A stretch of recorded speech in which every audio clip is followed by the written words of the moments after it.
welcome back to the Panic Room, everyone, and to another book review. Alright guys, so before we get started, do you guys see there's a new addition to my bookshelf? Yeah, that might give you a clue as to where today's book came from. So today's book is Earthlings, and it is by Sayaka Murata. I'm probably butchering that. And this book was actually sent to me by my dear friend, Mr. Morningstar, just out of the goodness of his heart. Just randomly, which absolutely made my day. So thank you, Mr. Morningstar. Now guys, before we get started with this review, I will tell you that it is going to be spoiler-free, but I am going to apologize now because I can see my thoughts on this book getting emotional or personal because, and I'm not joking, this book is probably one of the best I've ever read. And I think it will be made clear why I think that as we go through this. So to give you guys a rundown of the plot of this book without giving anything away, you are following a young girl from about the age of 11 on up through adulthood. I want to say she's in her 30s when the book ends. So you were with her for some time, and boy, is it a ride. And just so you guys know, there is going to be a little bit of a trigger warning for sexual assault to a minor very early on in this book, so keep that in mind. But the parts of this book that are powerful to me, what spoke to me on a level unlike a lot of other books, is how our main character looks at the world. Now, I say our main character because her name is Natsuki, and I'm probably butchering that, so I'm probably just going to call her our main girl in this review, but her name is Natsuki. And you follow her through all of the trials and tribulations of being a young girl. You know, she's going to school, she has to deal with her family. She feels like an outsider, even in her own family, which I think a lot of people can connect with that. However, the part that really got me, that really just leapt off the page at me, was this constant way that she had about coming back and blaming herself for other people's actions. Now, I don't know about you, but I have this problem. And most of the time, I tell myself that it's not a problem. Because to me, internalizing those kind of situations, helps out the other person. And you might be asking, what the hell do you mean by that? I mean, like, if you're out and about in your day and someone slights you, cuts you off in traffic, or, raises their voice to you, whatever. For me, my first gut reaction is to be like, oh, maybe they didn't sleep well last night. Or maybe they're having a bad day. That's how I was raised. It was like, you don't know what another person's going through. You don't know their struggle. You don't know their battle. So if they do something to you, try not to, react. In other words, don't just let your anger boil up. Try to step back and think, what are they going through? When you are like that, you do open yourself up to other problems. And I feel like if you are this way, you understand where I'm going with this. I was reminded while I was reading this book of, I want to say it's like a meme, or, hell, it might be a song lyric. It's been so long. But it jumped back into my head while I was reading this, and it said that I'm the type of person that if you slit my throat, I would apologize for bleeding on your shirt. And that is this book. That is our main girl. No matter what happens to her, and some crazy stuff happens to this girl, some terrible, awful, traumatic stuff happens to this girl, she always seems to take it and internalize it. And it's so sad, to see this girl, who is getting verbally berated at every turn by her own mother in some cases, to see her take that and think, oh, well, she isn't sleeping well.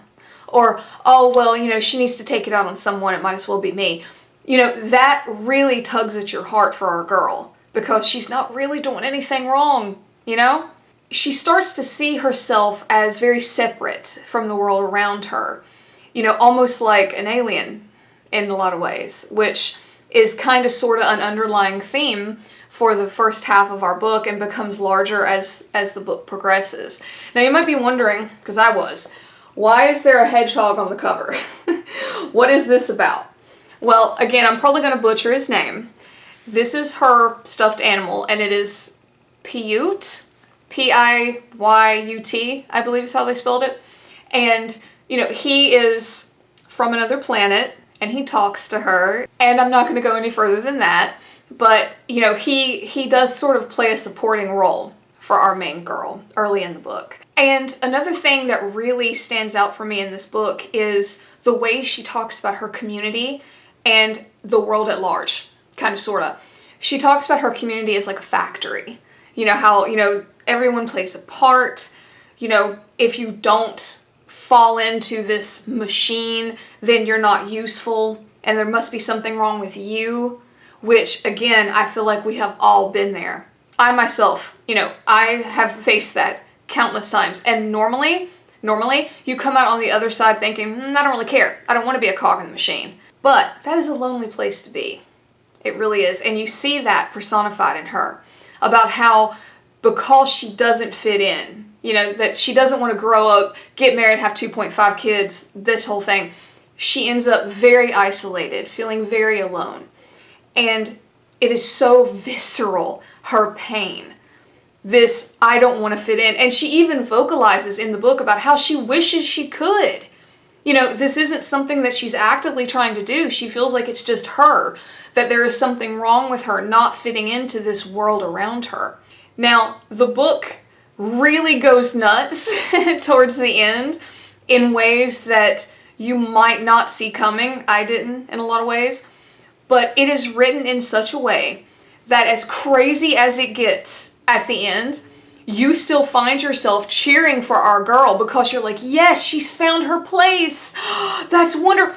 Even though it's batshit insane, you still find yourself cheering for her, wanting this feeling of acceptance for our girl, that she has lacked through this entire book. There are parts in this book that are written in such a way that you see this pain personified in such a beautiful way.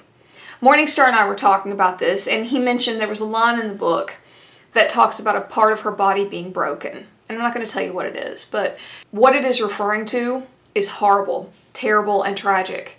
But the way that it is written is almost beautiful. I hope that makes sense. I really do.